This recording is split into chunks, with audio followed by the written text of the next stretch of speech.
বাংলাদেশের জাতীয় ক্রিকেট দল টি-20 বিশ্বকাপ 2026 খেলতে ভারতের মাটিতে আসবে না। বিশ্বকাপের ম্যাচগুলি ভারত থেকে সরিয়ে শ্রীলঙ্কায় নিয়ে যাওয়ার দাবি উঠছে। বাংলাদেশের কোনো টিভি চ্যানেলে আইপিএল খেলা সম্প্রচার করা যাবে না। শুধু তাই না, ভারতীয় কোনো টিভি চ্যানেল বাংলাদেশের মাটিতে দেখানো হবে না। টিম ইন্ডিয়ার বাংলাদেশ সফর ছিল এই বছরই আগস্ট মাসে, হয়তো ভারতীয় ক্রিকেট টিমেরও বাংলাদেশে যাওয়া হবে না। আইপিএল এবং বিশ্বকাপ, ক্রিকেট, রাজনীতি, ধর্ম এগুলো যদিও সব আলাদা আলাদা আমরা বলার চেষ্টা করি, তবুও রাজনীতি, ধর্ম, ক্রিকেট, খেলা যে কোনো কিছু নেন সব কিন্তু এখন বর্তমানে এক হয়ে গেছে। জাস্ট 2 দিন আগে বিসিবি জানালো ভারতীয় ক্রিকেট দল বাংলাদেশ সফরে যাচ্ছে। 2 দিন আগে বিসিসিআই জানালো বাংলাদেশ আমাদের বন্ধু দেশ, মুস্তাফিজুর রহমান থাকছে কেকেআরে। কিন্তু রাতারাতি কি এমন পরিবর্তন হলো যে সব কিছু বদলে গেল। বাংলাদেশের জনগণ, ক্রিকেট প্রেমী মানুষ খুব খুশি ছিল মুস্তাফিজুর রহমান কেকেআরে দল পাওয়াতে, 9,20,00,000 না দল পাওয়াতে। আইপিএল খেলবে তাই। টাকা ম্যাটার করে না, ম্যাটার করে সম্মান। বাংলাদেশি ক্রিকেটার মুস্তাফিজুর রহমানকে আইপিএল 2026 থেকে নিষিদ্ধ করেছে বিসিসিআই। আগামী ভবিষ্যতে হয়তো কোনো দিন মুস্তাফিজুর রহমান তো নয়, বাংলাদেশের কোনো ক্রিকেটারকে আমরা হয়তো বা নিলামেও দেখবো না, খেলতেও দেখবো না।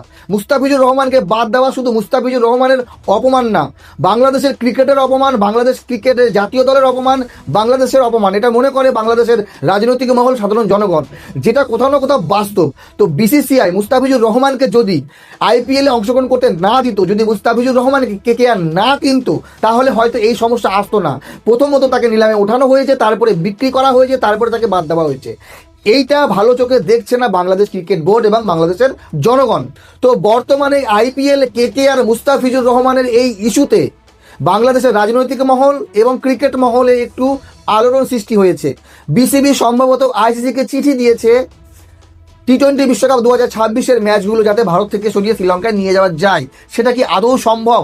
ভেন্যু ঠিক হয়ে গেছে। দেখেন কি সুন্দর পলিটিক্স চলে ক্রিকেটে। বাংলাদেশ 7 ফেব্রুয়ারি, 9 ফেব্রুয়ারি, 14 ফেব্রুয়ারি 3টি ম্যাচ খেলবে। কোথায়? 3টি ম্যাচ খেলবে কলকাতার মাটিতে, ইডেন গার্ডেনে। কেন বাংলাদেশের ম্যাচগুলো কলকাতায় রাখা হলো? কেন বাংলাদেশের ম্যাচগুলো আহমেদাবাদে করা হলো না? কারণ সেখানে বাংলাদেশের দর্শক পাওয়া যাবে না। এইবার নেপালের ম্যাচ কেন দিল্লিতে করা হলো বাংলাদেশের সঙ্গে? একটু যদি মাথা খাটান তাহলে সব ক্লিয়ার হয়ে যাবে।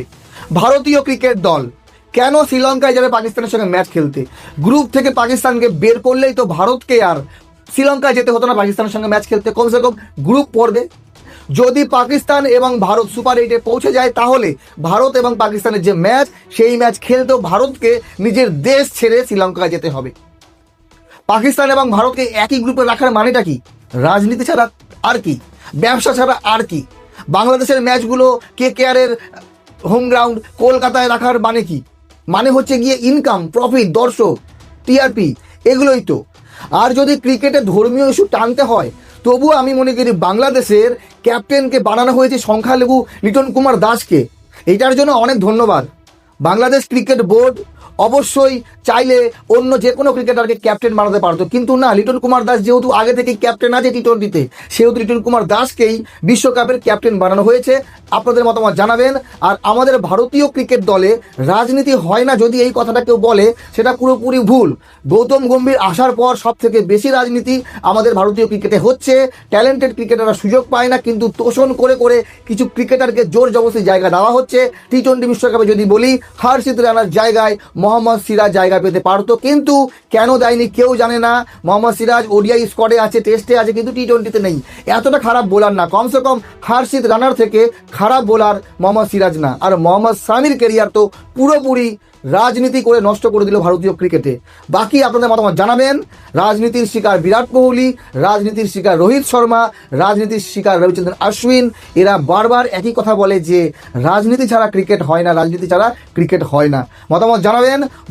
বাকি বাংলাদেশের ক্রিকেটার মুস্তাফিজুর রহমানকে আইপিএলে যদি না কিনতো, যদি ডাকে না উঠতো, নিলামে কেউ না কিনতো, তাহলে হয়তো এই সমস্যা হতো না। সমস্যা হয়ে গেছে। মুস্তাফিজুর রহমানকে নিলামে তুলেছে, দামাদামি করে 2-3 দল মিলে দামাদামি করেছে, শেষ পর্যন্ত কেকেআর কিনেছে। আর কোনো এক পেশারে এসে মুস্তাফিজুর রহমানকে আইপিএল থেকে নিষিদ্ধ করা হলো। আগামীতে হয়তো কোনো দিন বাংলাদেশের কোনো ক্রিকেটারকে আমরা না নিলামে দেখব, না আইপিএল খেলতে দেখব। ভালো থাকবেন সবাই, ধন্যবাদ।